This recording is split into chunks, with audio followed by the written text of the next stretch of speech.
Good morning, everyone. Dan Bates, President and CEO of the Greater Hamilton Chamber of Commerce. We are so glad you could join us this morning on Coffee and Conversations. We have a great presentation for you today. Noele Williams and Kristen Parr from Activate Technologies. So we have the CEO and the COO with us today. So straight from the horse's mouth, so to speak. I know you're all interested in this topic. We are all interested in our own personal health, but this is about your business or organization's health. So, and they have a great way of discussing that and having an evaluation for it. So, you know who I am. We're going to do self-introductions here in just a minute. Also want to let everybody know that if you have a question, you can ask the speakers if you are on Zoom. If you're on Facebook Live, type your question in and Laura will repeat it to the speakers so they can answer it for you. So with that being said, I think we're turning it over to Nancy to do self-introductions. Yep. Good morning, everyone. I'm Nancy O'Neill with the Greater Hamilton Chamber. I just want to kind of quickly go around and have everyone say their name and what organization they're with. Chris, I will start with you, please. All right, I'm Chris Cannell and I'm with the Hamilton City Schools. Yep, thanks. Ben? Hey, good morning, all. I'm Ben Cornish with First Financial Bank. Tracy? I'm Tracy Stivers. I'm the Director of Community Relations for BCW Workforce, where we help businesses find employees and help employees find meaningful work. Great. Russ? Good morning, Russ Perry. I'm with Civista Bank. Okay. Jason? Hello, this is Jason and Mickey with Don Bova Miller Group. We are developers in the Hamilton area. Sandy? Good morning, Sandy Kusnoff. I'm with Frank's Glass. We're a full service glass company. Wonderful. Okay, and then Laura, hand it back over to you. Back to me. Hi, I'm Laura Merrill with the Greater Hamilton Chamber. Great.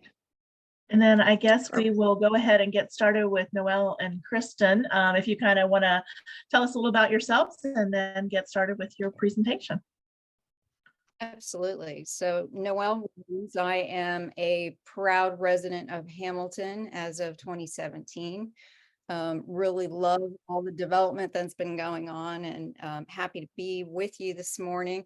My background actually started in English and psychology back in college, worked for Procter & Gamble, and then started a company that specializes in organizational diagnostics and peak health, and that's what we're going to talk about today.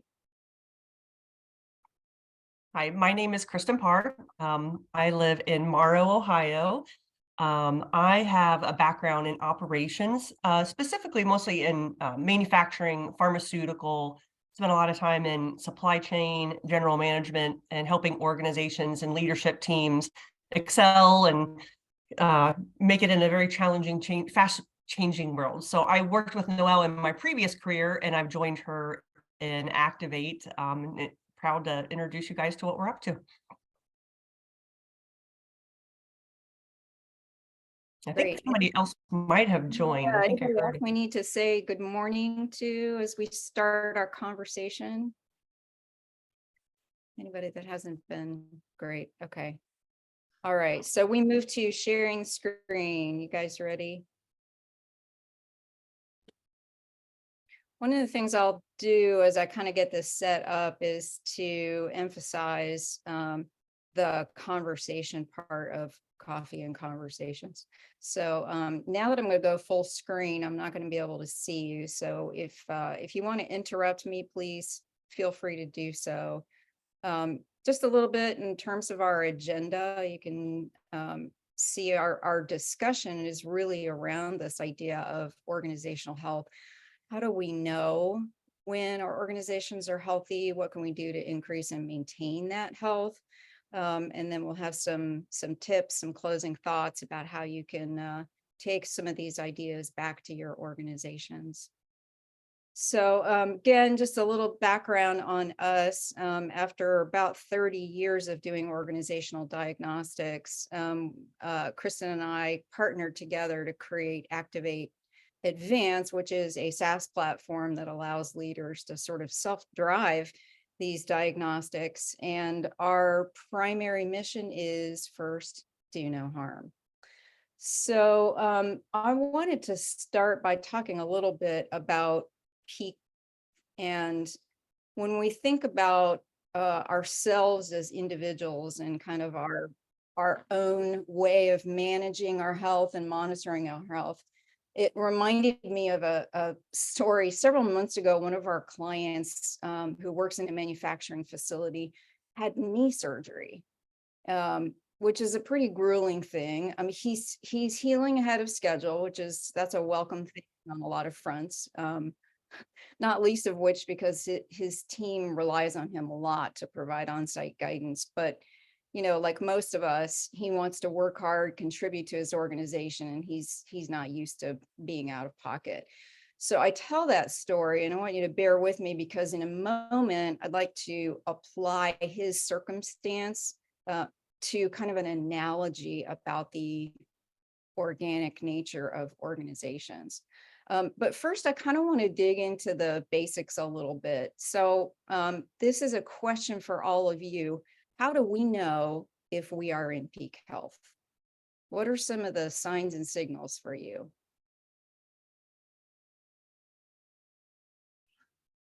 Having energy. Yep, having energy, definitely. Say feeling good and sleeping well at night. Oh yeah, definitely. Not having, if you're anything like me, trying to turn off that dialogue that goes through your head, you know. What else? Anything else come to mind? When you look at some of the research and medical journals and really sort of collate that down to the key themes, what we're really seeing here is these categorical markers: capacity for action. To what extent at any given moment do we have the ability to do what we need to do what we want to do, and have that feel like it's not a strain or a challenge or somehow more difficult than we would hope. Sustainable energy, of course, that does involve renewal. So that's both sleep and rest. And but it's also knowing that when it's crunch time, you know, we can push a little bit harder and get to that next level of what we want to accomplish in our lives. The other category that tends to really stand out in the research is, and it takes different forms, called different things, but essentially emotional stability. Sort of that cadence. We all have ups and downs in our lives, but the ability to sort of come back to center and really be who we are, you know, in our best iteration. So that's pretty much what we see in terms of themes around health for individuals. And my question that I really want to dig in with you and get some insights from you today is, how do we know if our organizations are in peak health? Any thoughts on that? I think I am. I would say not only financially and sound, but that the employees are happy to do the work. Right. Yep. So there's some financial markers, employee engagement, if you will, is a term that we hear a lot about. They're happy. What other things do you see in your own organizations or what you've seen in your career? Maybe we can even do the reverse. How do you know when you're not in organizational health mode? Like missing deadlines, missing milestones. Yep, definitely. Can anybody give an example of either peak organizational health or its opposite?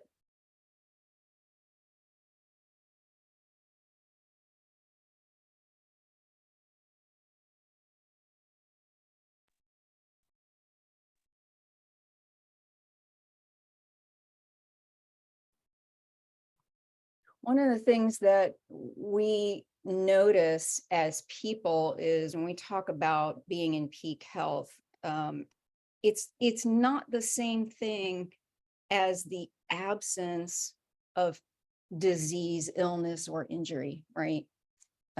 So just because we don't have a problem doesn't necessarily mean we feel like we're in peak health. Interestingly, organizations are the same. So about 3 years ago, we had a client, it was actually an R&D organization for a food manufacturer. And upon discovering sort of what their markers for peak health were, the outcome was they measured success, they measured peak health by the absence of problems. And so although that sounds like maybe one way to look at it, what then follows logically from that kind of conclusion is, what are you not tapping into? So one of the things I really want to help us get to by the end of this morning's discussion is, how do you tap into those things that derive peak health and maybe even get you results that you wouldn't expect because they're above and beyond? How does that all sound? I want to go back just for a moment to our client and just imagine this for a second. If his knee were a machine part, then theoretically that part could be removed. It could be sent to the shop, repaired, and then reinstalled. Of course, with surgery, that's not possible. You couldn't simply do that, send it to the surgeon, have it repaired. And in fact, even thinking about it in these terms sounds sort of ridiculous. But think about the ways in which we treat our organizations.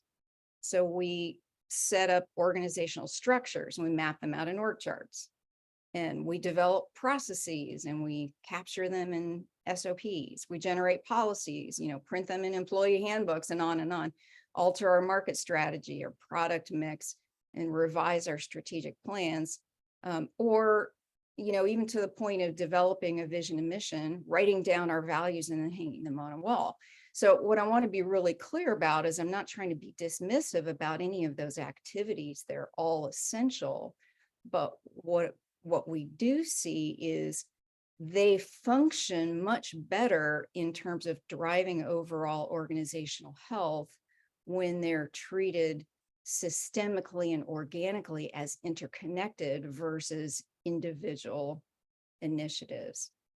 I'm going to stop here for a second and ask if there are any questions or examples that you can think of that sort of bear this out. Or tell me that this isn't making any sense and we'll roll all the way back to the beginning. Any reactions, questions? Kristen, can you talk a little bit about, in your experience in manufacturing, what it was like to have various initiatives and what that meant in terms of driving organizational health? Yeah, I think in my experience, as my organization grew and became more complex and had, I would say, felt the impact of more leaders, more leadership, is that you can have a lot of initiatives coming from the area of, say, operational excellence, or maybe HR, employee engagement, quality, environmental health and safety, into an employee on the floor who may not have the cohesive picture of what are my priorities amongst all these initiatives. Sometimes it can be, death by 1,000 cuts, because the folks that are trying to get the work done, plus take on the projects and the improvements and, the morale and all of that. How do we as leaders build successful roadmaps and communication strategies that it's a more of a holistic approach, that it's not, oh, today the flavor of the month is, the Kool-Aid today is this.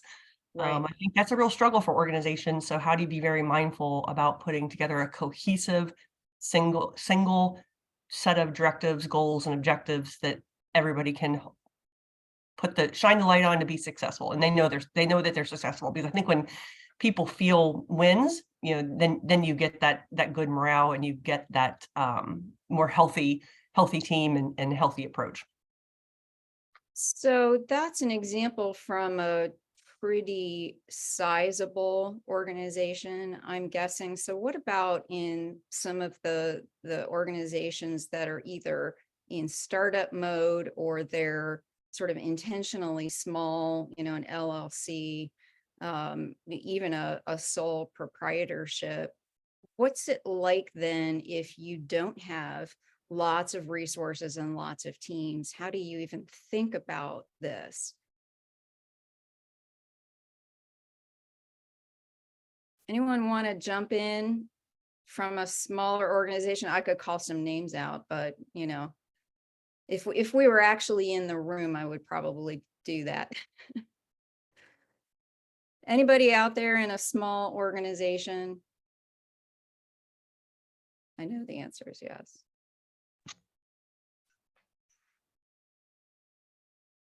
What was the question?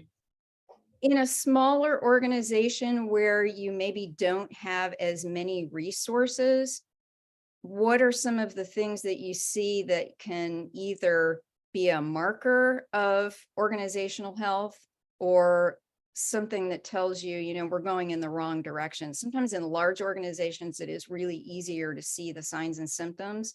In a small organization, when everybody's wearing a lot of hats, sometimes that's a little trickier. So I'm just curious, how do you measure organizational health for yourself? I don't know that it's necessarily a metric, but when you have a lot of turnover and when you have disengaged employees that used to have a lot of ideas and be enthusiastic are suddenly quiet. Mm-hmm. Yeah, definitely. And what's interesting about that is you sort of place that in today's context where the employment market is really tight and there is not so much this sense of, if I walk away from my job, you know, that'll be catastrophic. It's more a sense of, I'll be able to find the next thing. And so our desire, and in fact, our requirement for having healthy organizations is more intense than it has been in the past. I'm curious about service organizations. So we have a couple of banks online. Can I hear from one or both of you about your environment? What's it like today?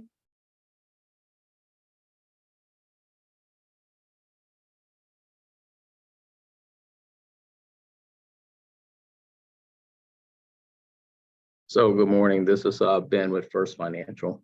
Hi, Ben. Good morning. You know, one of the things I guess that can be a tell sign about disengaged employees is those who may be, you know, not showing up or calling off for work. You know, those who may not be engaged in, for us, would be community outreach activities where the bank sponsors some events, and those who used to be engaged that are not anymore. And those, when they do show up, they're not all in engaging with their coworkers and with their peers. So in instances like that, and that's, I bet, a familiar story for a lot of folks, what's the fix? How do you address something like that?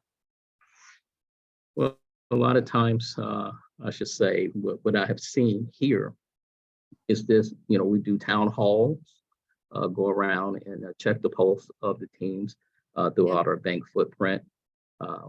We also have done monthly communications from the top out to the teams from our CEO, right, about the state of the bank and the health of the bank, and cover not just our sales and our productivity numbers, but also metrics around our financial wellness when it comes to people's health, and some of the programs that are available to them as constant reminders, you know, how we can all work together and be successful and happy and whole as we put our best days forward. Just stop sharing for just a moment so I can actually engage with some of you. It feels a little awkward not being able to see you as we're we're chatting through some of this. Well, so what about schools? How is the school system different in this regard? Is it different?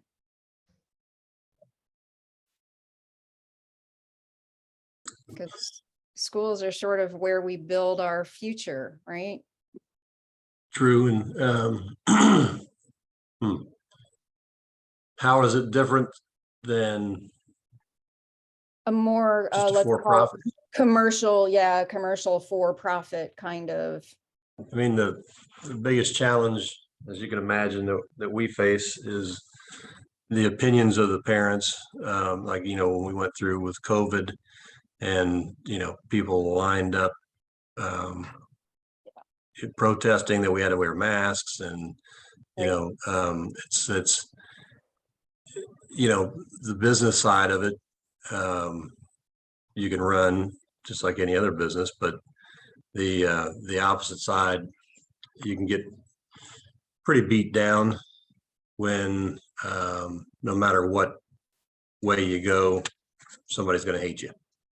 Yeah, right. So that speaks to the complex nature of your stakeholders, right? So you have so many constituents, so many groups to serve that it becomes increasingly complex if not all of those are aligned in a single direction, or assuming that they have different levels of self-interest, which as human beings we all do. Yeah, so it's not so much that you take teachers, for example, they're doing a great job, and so it's not management coming down on them, but it's parents. Yes, right. And so how do you, so to keep their motivation up, keep them coming back and keep doing what they're doing when you're getting beat down. And it's not the norm in a for-profit. It's usually, we're upset with management. This is upset with something you can't control. Yeah. How have you tackled that?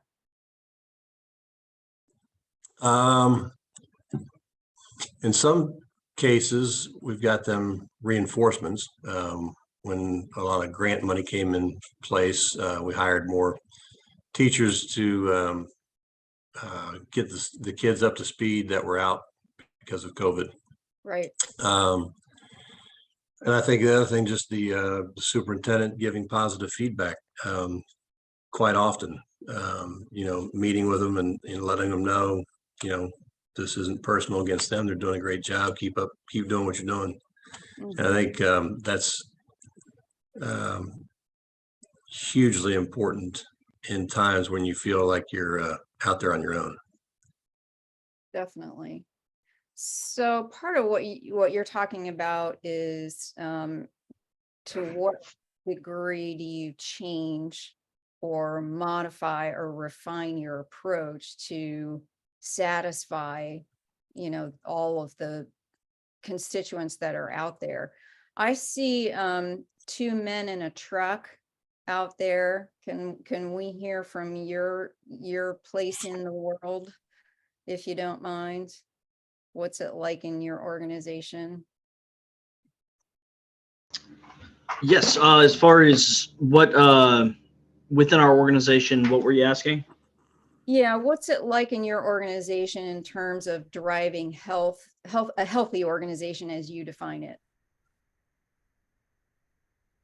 As far as on a physical standpoint, as far as a culture standpoint? Let's go with culture. So as far as a culture standpoint, we try to strive in being able to have clear communication with our frontline team, with our sales team, with our operations team. So every morning before we start our day, we have what we consider a morning dispatch or morning meeting where all of our movers, drivers, sales and operations staff gets together in the same room and kind of goes over what challenges we had yesterday and what what we are going to accomplish today. So it just creates a more sense of community in our organization, and gets a clear picture of what we've got going on day to day. And there's gives helpful advice for the guys and allows us to be able to interact with each other before doing a more physical job such as this. So yeah, as far as that culture standpoint, and of course we do morning once a month we have morning breakfast where we have that same meeting, but everybody's getting a full meal and enjoying each other's company. Yeah. So what I love about this discussion so far is think about the diversity of organizations that we have represented in this one meeting, and extrapolate from that to the whole of Hamilton or the whole of Ohio or the whole of the United States. And you could conclude that this idea of peak organizational health is so utterly complex and so unique to each organization, there's really no way to go. What we're going to hypothesize with you today is that there are actually consistent patterns that are, although you and your organization have a unique kind of signature or way that those patterns get played out day to day, if you step back and kind of look at your organization as an organism, you tend to see some patterns. And so I want to share with you a little bit of what we have learned in our work with clients in many of the industries that are represented here today. Can everybody see my screen? Yes. Great. So this is the model that we adopted a number of years ago. We call it the well check. And again, anytime you try to put a model or some sort of system on something as complex as organizations, you're at risk of oversimplifying. As we just noted, hearing from even a few of you on this call, that if you fail to put a system around it, sort of a systemic way of thinking about it, you're at risk of never being able to move forward and understand it in any regard. We have found over the last 30 years that looking at organizations in this way can be very helpful to drive peak health. And the analogy, again, is thinking about your organization not as separate buckets, but rather as a almost a biological, fluid, always changing organism. And structure, you can almost think of like the musculoskeletal system. This is what gives us our ability to stand up, to act, to move, to create. The process analogy here is, sort of the blood flow. Things are continuing to move. You're getting blood, oxygen, fuel to all of the systems in your organization through things like communication, right? Having a clear way to keep your employees informed of what's going on, either about your financials or, giving them an opportunity to spend time together at breakfast. The people aspect is what we would say sort of the respiratory system, the life breath, right? This is what gives us the ability to, now we're moving, right? This is sort of the essential. If we don't have our breath, then we're not actually in motion and living and creating. And then the culture, which we were just talking about, is sort of the endocrine system, which is what regulates how things happen. It's the way we sort of do things around here. Here's what if we just sort of use that as an analogy for a moment, here's what that ends up looking like in actual organizations. Structure has to do with how roles are designed, how decision-making happens, span of control for each individual leader or manager, or even the span of influence for individual contributors. The organization design in the org chart is sort of a map for what that structure is supposed to look like. What we find in administering our well check is that the way your structure operates and what it says on the org chart are rarely a match. That's not necessarily a bad thing. It's possible that the way these things manifest themselves structurally is actually helping you and points to the need to make some changes in your structure. But real quickly, let me move through these and then we'll have some more conversation about what it means. Process has to do with communication, right? So we just heard about that. Problem solving, policies, application of policies, a level of goal alignment. How do we solve problems? Some of those, not business processes, but organizational team processes.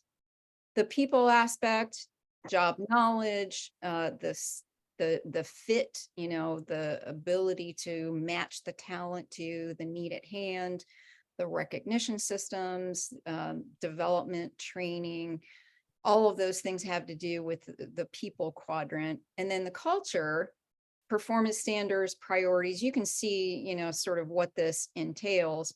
Here's what we've found. We have found that most organizations have some activity happening in all four of these areas at one time. But where they run into trouble is where the activity is not moving in the same direction. So I'm going to give you an example. A few years ago, we got a call from a local company and they had a very specific ask. They said, can you fix our project management department? It's hard to turn down business, so you don't want to say no, but it seemed like a little bit of an interesting way to put the question. So we said, well, let's have a chat. Went into this organization and discovered that over the previous 3 years, they had reinvented their project management process 4 or 5 times. And what was curious about that was if you actually looked at how it was designed, it was pretty top notch. And so one would question, why would you need to change or fix your project management department when the process is working so well? And we discovered by doing a preliminary well check, the process itself was really pretty tight. Unfortunately, what we also found was that the higher you go in management structures in that organization, the less accountable they were to following the project management process, which is not a project management problem, it's a culture problem. So what's tricky about looking at organizations in this manner is you start to see that sometimes the signs and symptoms don't necessarily point you to where the vulnerability is. Sometimes these things can be hidden in other ways.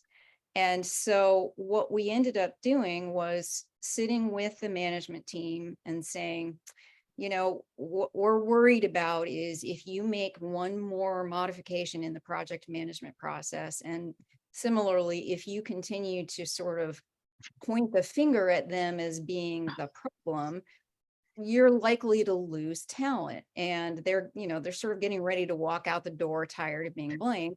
And therefore, what we need to really share with you today is it's you all in the room that are the problem. And of course, we didn't say it quite like that, but I will tell you, we never got asked back again.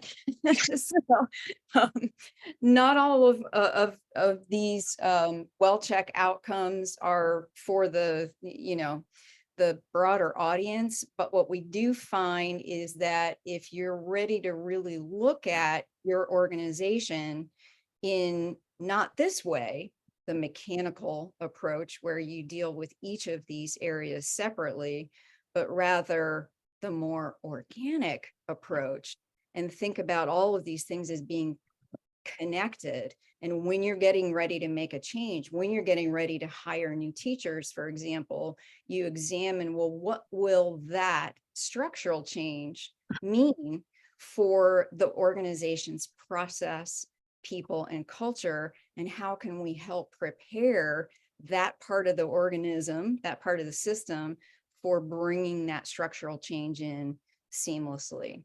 So that's I've said a lot about that. And what I really want to do in our last few minutes here is to start thinking about, what is your focus? Most organizations find that they spend the majority of their energy in one or two of these areas at any given time.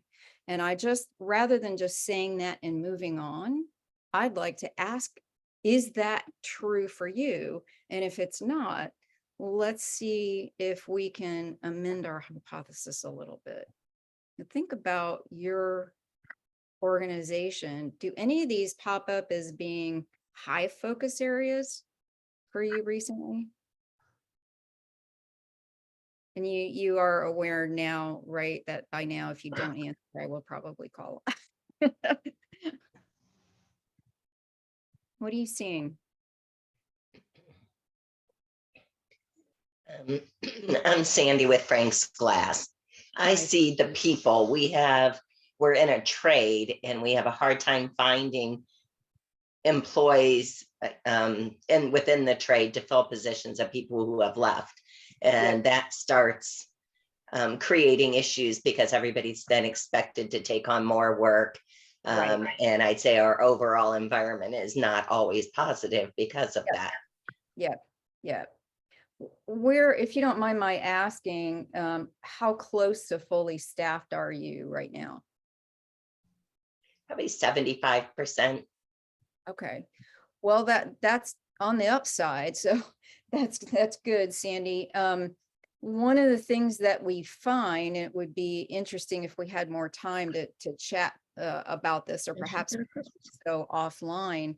In many instances, for the trades in particular, what we find is that the structure is just as important as the people, meaning the span of control, the ability for individuals to make decisions is constantly in motion, because the projects are so varied and can really be unpredictable.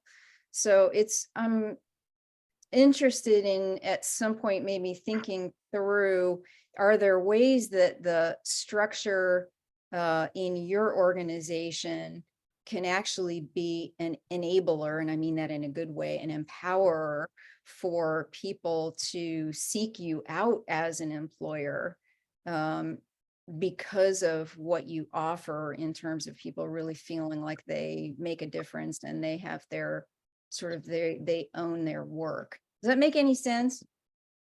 It does. And we do see employees moving to other glass companies because they have this specific training. And oftentimes they do come back to us because they learn that the grass is not always greener on the other side. Right. But they're all looking for who's going to pay them the most at that time. Right. Yep. It's understood. Anybody else have a different focus? Thank you, Sandy, for that. In workforce development, we definitely focus more on process, because if we aren't solving people's problems and we aren't meeting our metrics, there's really no reason for us to exist. So I find that that's kind of where we are all centered. And what does that look like then in terms of the other parts of your organizational system? Do you find that driving new processes is usually pretty seamless, or are there areas where it's harder to push through for successful adoption? Well, in fairness, I've only been with the organization a couple of months, so I may not have the same outlook that others do. But from my experience and my perspective, it seems like it's been pretty seamless, and we are there's a lot of communication. Our executive director really drives and pushes for us to really communicate everything. So we really, I have to say, I have to toot our own horn and say that we're a pretty well-oiled machine. That's fantastic. I would suspect then if, we did a preliminary sort of well check for workforce development, what we would find is that much of the activity that you're engaging in these 4 areas are all geared toward one direction, right? And the direction is probably your vision, your mission, your metrics, right? Absolutely. Okay. All right. So one of the questions we get a lot when we talk about this idea of looking at organizations in this manner is, where do you start? So let's think about that from, let's talk about startups. We're part of Alloy Growth Lab, which used to be HCDC, which I know had a presence in Hamilton a few years ago, and may well do so again, if I can throw that out there. As a little plug. One of the things that we see is in startups, people will ask, well, where do I start? Do I set the culture first? Do I set the structure first? Do I get people and then we decide how to do all of that? And so there's at least one startup on this call. And by startup, you can self-identify because that can mean a lot of things. Anybody want to jump in? Where do you start?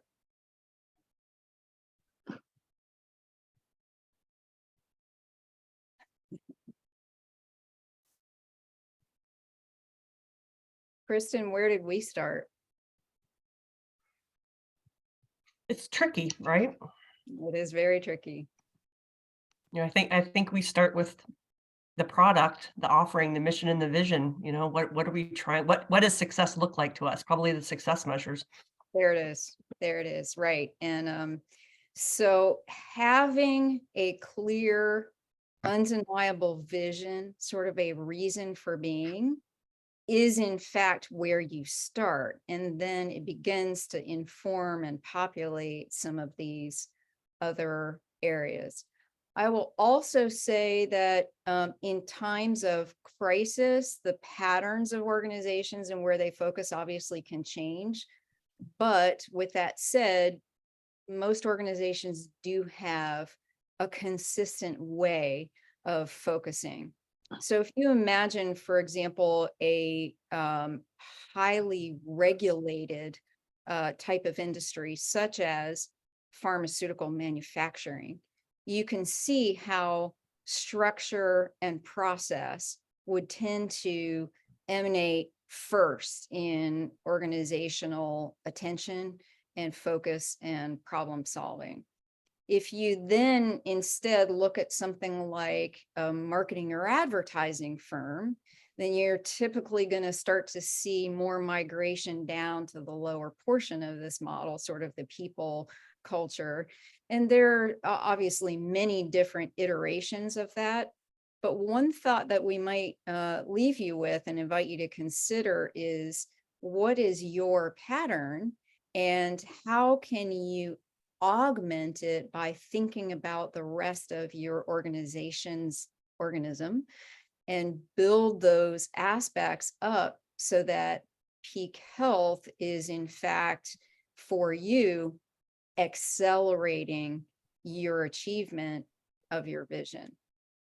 So as we start to wrap up, here are some of the strategies that we've discovered along with our client and customer partners that really can make a difference. And the first, of course, most important aspect is define where you want to be. And of course, that is not a static destination. More often, it's what is the impact you want to have on your community?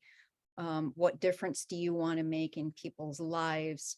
How do you want to leave an imprint or legacy, if you will, from the work that your organization does? Then assessing where you are. Hopefully what we've been able to do today is give you a framework for thinking through some of what that looks like for you and where you might be able to augment. Identifying and defining gaps. Generally, the first way to do that, start talking to your people, talk to your customers, even talk to your vendors.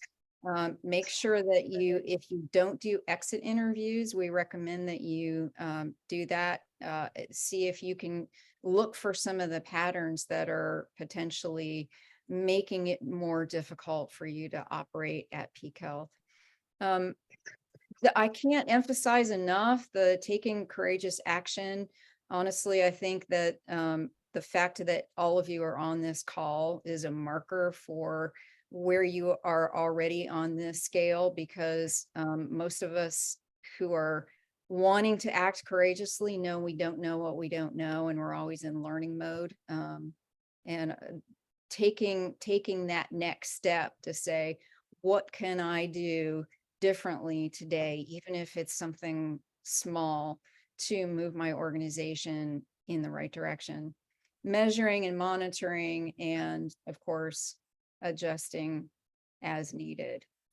So I wanted to take just the last couple of minutes here to stop sharing my screen and to ask for other comments.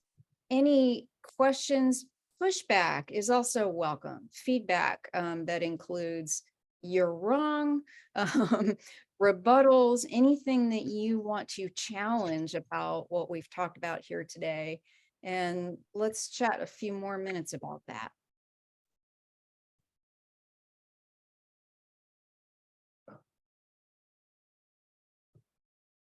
How is this sitting with you all today? I see a couple of, maybe. Russ, what do you think? What do you think?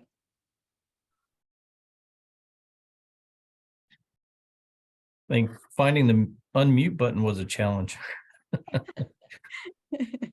I found it. No, great information. The last segment, I kept looking at the 4 quadrants, and I'm fairly new here, but our organization here does a pretty good job of balancing in each of those from a banking institution standpoint. So, no, thank you for your time and sharing.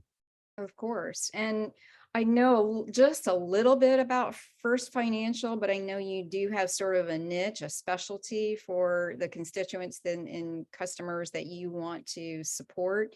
And you've got some, big league competition, but I also know that you have a reputation for having a great culture. So kudos to you on that, because that's hard to pull off and hard to maintain.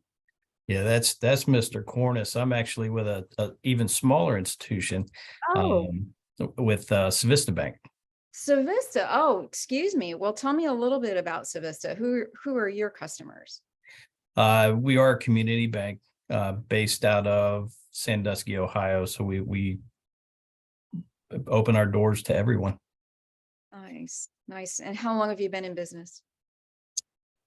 Ooh, they've been, again, I'm relatively new here, but I know it's quite some time. They've grown through acquisition over the most recent years. So it's been great to be here. Fantastic. Anyone else like to sort of weigh in on this discussion? It's sort of just an overview, of course, for what can be a relatively complex, deep dive. But our goal today was to really invite you to think about organizations as not being static, but always in motion. And really many of the ways that we build and seek to be at peak health as people, those same principles really make a difference in the world of managing, leading, and running organizations. There's First Financial. Hello. I complimented you offline, didn't I? I didn't even, not even into your face. Greatly appreciate kind words.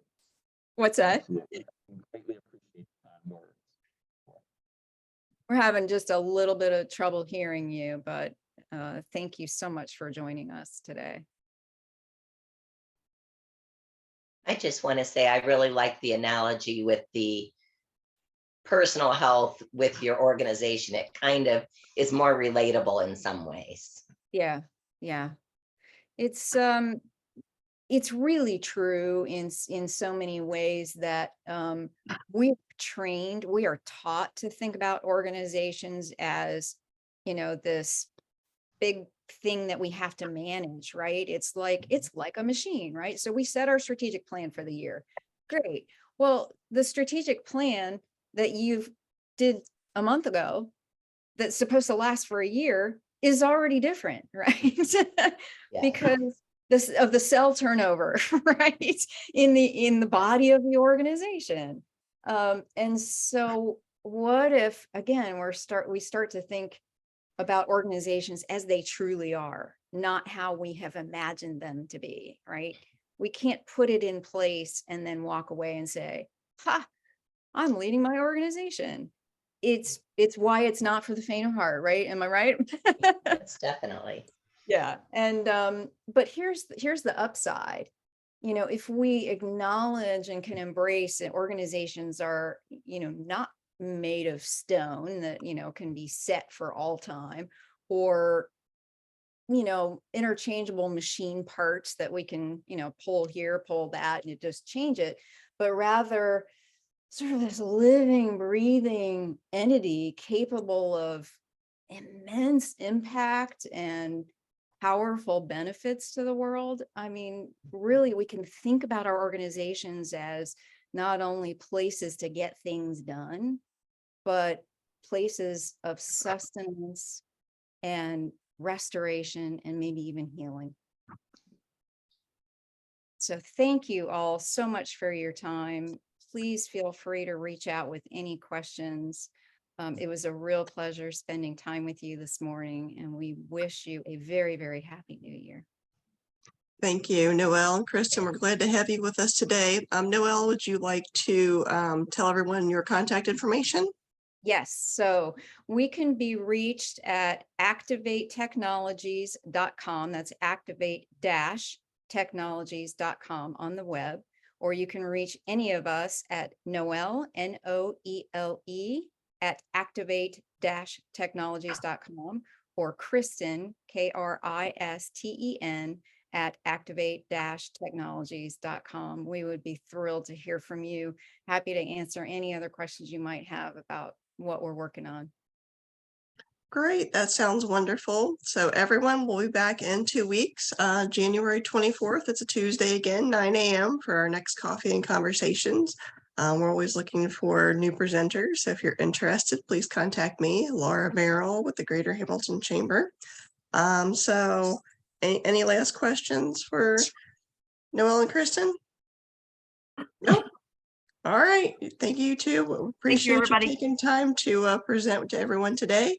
And we will see you all in a couple weeks. It's a pleasure. Thank you so much.